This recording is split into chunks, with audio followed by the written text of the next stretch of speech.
Good evening. Thank you for being here again tonight. Again, Scott Ellers, my last name is E-H-L-E-R-S, Fire Chief with Clearwater Fire and Rescue. Let me start off by saying first that please understand that we are working through a very complicated scene.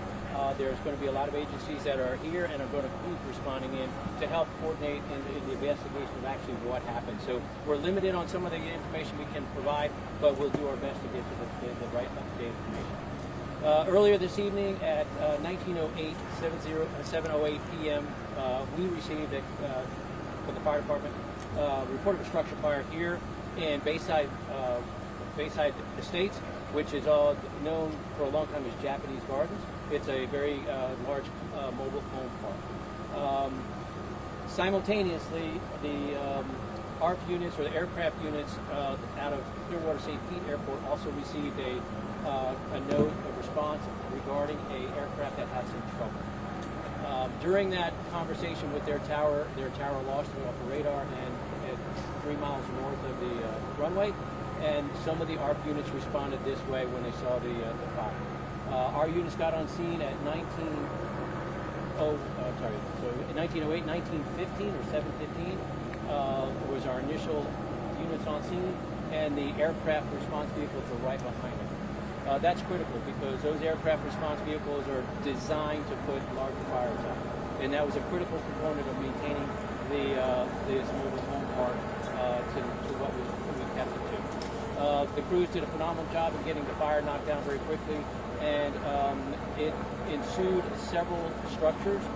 3 definitely that had some fire damage, a 4th one with the possibility of fire damage.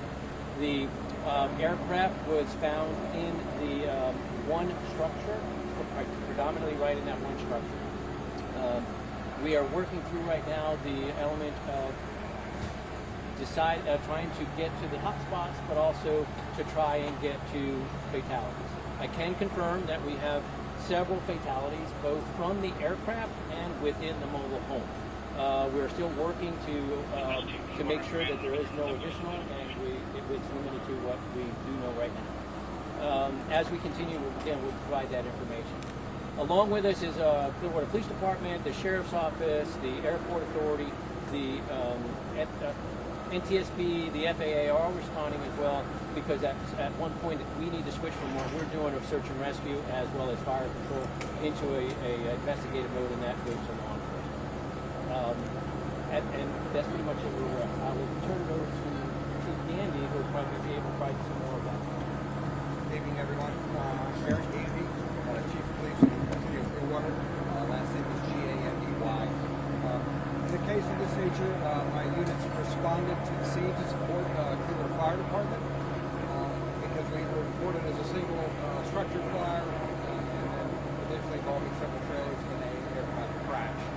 In a situation such as this, we provide the support initially, secure the scene to allow the fire department to work, rescue victims, and suppress the fire. So that was the initial phase of the deployment here. Once the fire is contained and we've searched for victims and identified any of the decedents or locations for decedents, the scene is turned over to law enforcement, and we coordinate with our federal partners, the NTSB and FAA, to continue the investigation. View this, if you will, as a serious traffic crash, one of our traffic homicide crashes. That's how we approach these scenes. Scene preservation is critical, and because we're here before FAA and NTSB, it's our responsibility to ensure the scene's integrity. So that's what my units are doing. We're ensuring that the scene is secure and maintained. We work with the medical examiner's office to remove any victims and work on victim identification. We work to find any witnesses so that we can turn all of that information over to our federal partners. Clearly, local law enforcement doesn't determine causality and causation with aircraft crashes, but we help to maintain the scene integrity and conduct a preliminary investigation for our federal partners. Clearly, we're not in a position now. We are just now finished. The fire department has just now finished knocking down some of these hotspots for us. We haven't been able to get into the scene to effectively assess the totality of it at this point. As Chief Eller said, we do have visually several fatalities on the ground, and we'll be working through that scene as the night progresses to further clarify what we have and secure that scene for NTSB and FAA's arrival later in the evening. I'm not going to take any questions at this point because we're really not in a position to do so. We will brief you at another point in time. We won't do another on camera tonight. We've been asked by the trailer park that the media clears the trailer park. Rob will talk to you guys about that. It's a private trailer park, so he'll have a conversation with you as our liaison with the media, but that's been the request from the trailer park ownership at this point. So we would ask that you respect that. We will try and find locations for you on the perimeter of the place, but at this point we're not going to do another on camera, on scene inside the park unless something changes, and we'll certainly let you know. Thank you.